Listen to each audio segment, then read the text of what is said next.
Assalamualaikum. So, bagi Arissa, antara pengalaman menarik semasa kami temu bual Profesor Dr. Raja Effendi bin Raja, beliau seorang yang pantas bertindak. Misalnya, kami telah mengirimkan email kepada beliau pada 12 Mei dan pada 13 Mei beliau telah membalas email tersebut dengan menetapkan temu janji bersama kami menerusi aplikasi Zoom pada 14 Mei. Seterusnya, beliau juga seorang yang ramah dan senang ditemu bual. Misalnya, kami telah sertakan senarai soalan bagi tujuan penyebakan kepada beliau. Dan beliau telah menjawab kesemua soalan tersebut sehingga kami susah untuk mencela bagi soalan-soalan tambahan yang lain. Beliau banyak menasihati kami serta memberi tunjuk ajar dan inspirasi kepada kami. Beliau berpesan kepada kami agar melanjutkan pelajaran sehingga peringkat PhD. Kerana menurut beliau, degree ini diibaratkan seperti SPM, manakala PhD adalah suatu keperluan untuk bersaing bagi mendapatkan pekerjaan.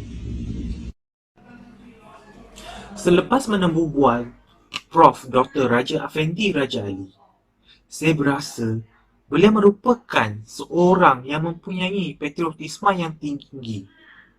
Hal ini dikatakan demikian kerana walaupun beliau menyambung pelajarannya dan berkhidmat di luar negara mendekati 20 tahun, tetapi dalam jati diri beliau mengingati beliau merupakan warga negara Malaysia. Hal ini dapat dibuktikan beliau membuat keputusan untuk memulang ke ibu negara untuk berkhidmat di Malaysia. Tujuan dan objektif beliau untuk pulang ke Malaysia adalah beliau ingin melatih dan mendidik rakyat Malaysia supaya dapat melahirkan pakar dalam bidang perubatan seperti beliau. Masa mula-mula nak temu bual, saya rasa sangat takut sebenarnya sebab tak pernah berjumpa, tak pernah berkenalan pun sebelum ni. Saya hanya membaca biografi beliau dan melihat foto-fotonya di internet sahaja. Tapi Alhamdulillah, Profesor Dr. Raja Afendi sangat baik dan beliau menceritakan secara terperinci tentang perjalanan kisah hidup beliau.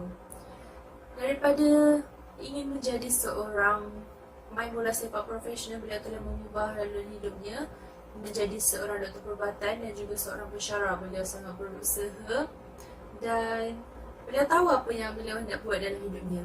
Jadi sebenarnya dalam hidup kita ni, kita tak nak ke buat sesuatu tu, kita kena usaha juga, sebab usaha tu lah yang menentukan diri kita.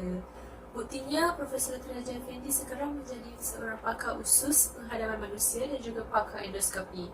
Saya sangat terinspirasi dengan kisah Dr. Raja Afendi dan bersyukur diberi peluang untuk menemui seorang tokoh ekonomi yang hebat seperti beliau. Assalamualaikum dan selamat sejahtera. Alhamdulillah, pengalaman bersama beliau amat menyeronokkan kerana perwatakan beliau nampak begitu bersahaja, tetapi kata-kata beliau amat mendalam maksudnya. Jadi apa yang saya dapat ketika bersama beliau adalah bagaimana saya ingin menguruskan diri saya. Ialah kita sebagai student banyak perkara yang hendak kita buat seperti assignment, tutorial dan bermacam-macam lagi. So apa yang saya dapat adalah satu kaedah, iaitu kaedah check-in, yang mana kita menyusun perkara-perkara yang hendak kita buat seperti mana yang penting, mana yang kena submit dahulu.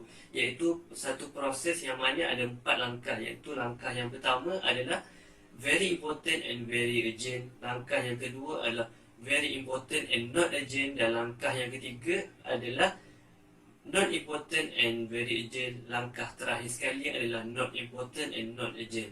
Alhamdulillah, setelah saya mengaplikasikan langkah-langkah tersebut dalam diri saya dapat melakukan saya dapat menyiapkan setiap assignment yang diberikan sebelum tarikh penghantarannya, dan saya dapat menggunakan masa saya semaksimum yang mungkin. Pelajaran yang saya dapat setelah menemu ramah Profesor Raja Afendi bin Raja Ali ialah kita sebagai pelajar hendaklah mengamalkan budaya membaca. Contohnya, beliau merupakan seorang dekan fakulti perubatan. Beliau begitu sibuk dengan waktu bekerjanya, tetapi beliau masih dapat melakukan pembacaan buku. Jadi, beliau mengamalkan budaya pembacaan ketika waktu dead time. Dead time ialah merupakan waktu yang kita melakukan sesuatu yang kurang produktif. Contohnya ketika waktu makan, waktu sebelum tidur maupun waktu menunggu penerbangan. Jadi kita sebagai pelajar yang begitu padat dengan waktu kelas, kita hendaklah melakukan pembacaan di luar kuliah. Contohnya ketika waktu makan bersama rakan-rakan, kita mungkin boleh membaca 2-3 nota kuliah yang diberikan sebelum waktu kelas. Ini akan membuatkan kita akan menambah ilmu pengetahuan dan kita lebih bersedia sebelum masuk ke kelas.